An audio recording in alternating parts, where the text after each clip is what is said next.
Hello, আসসালামু আলাইকুম। হ্যাঁ বাবা, সাথী তো পালাইছে। বলো কি, সাথী পালিয়েছে? আচ্ছা ঠিক আছে, আবার তোমার কাছে ফেরার ব্যবস্থা আমি করতেছি। আচ্ছা ঠিক আছে, রাখো তুমি।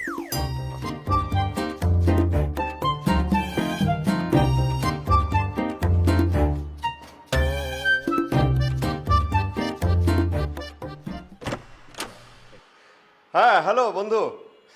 আমি ভালো আছি, তুই কেমন আছিস? আরে কি বলছিস? হ্যাঁ, তোর মেয়ের বিয়ে আর আমি আসবো না? অবশ্যই আসবো।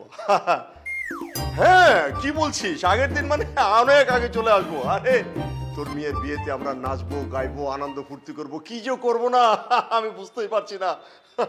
বাবা,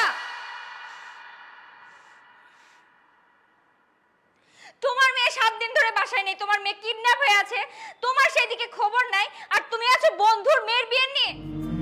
তুমি জানোই না তোমার মেয়ে এতদিন কি অবস্থায় ছিল। ওরা আমাকে দিয়ে রান্না করাইছে, ওরা আমাকে দিয়ে বাসন মাজাইছে, কত কাজ করাইছে, আর তুমি এখানে আছো বন্ধুর মেয়ের বিয়ে নিয়ে। ছি বাবা, তোমার থেকে তো ওই মাস্টারটাই ভালো ছিল। তোমার মতো বাবা আমার লাগবে না।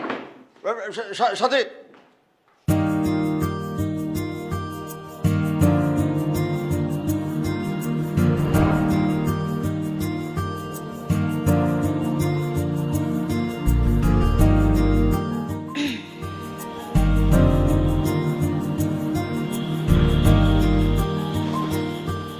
কি ব্যাপার, তুমি আবার ফিরে এলে?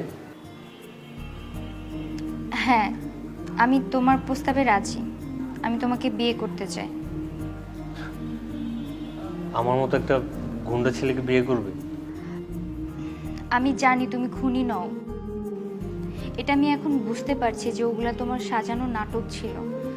কারণ একজন খুনি কখনো একজন অসুস্থ মানুষের সেবা করে না, বা একজন খুনি মাফিয়া একটা মেয়েকে একা পেয়ে তার সাথে অসভ্যতম ছাড়া থাকতে পারে না।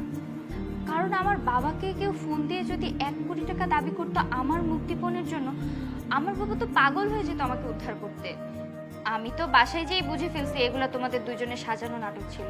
কারণ বাবা আমাকে দেখেই তার বন্ধুর মেয়ের বিয়ে নিয়ে নাটক করা শুরু করছে, আর আমিও বাবার সাথে অভিমানের অভিনয় করে এখানে চলে আসছি।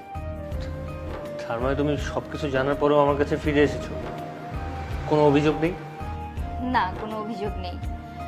কারণ আমি বুঝতে পারছি তোমরা দুজন মিলে আমাকে পরিবর্তন করার জন্য এত কষ্ট করছো। আমার বাবা আমার ভালোর জন্য এত কষ্ট করছে, আমার বাবা চায় আমি যেন ভালো থাকি। আর তুমি তো ছেলে হিসেবে খারাপ না।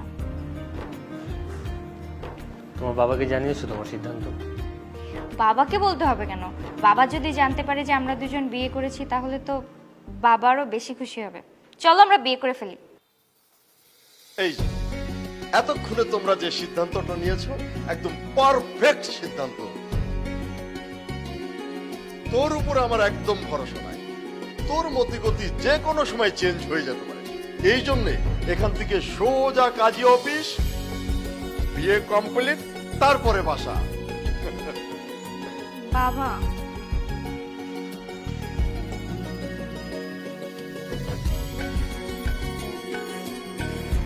বাবা তুমি আমার ভালোর জন্য এত কষ্ট করেছো কিন্তু আমি বুঝতে পারি নাই। আই এম সরি, আমাকে মাফ করে দিও প্লিজ। তোর পাখি আমি কিন্তু আসলেই ভালো ছিল। হ্যাঁ, ভালো ছেলেই তো, তার সাথে ভালো অভিনয় যায়।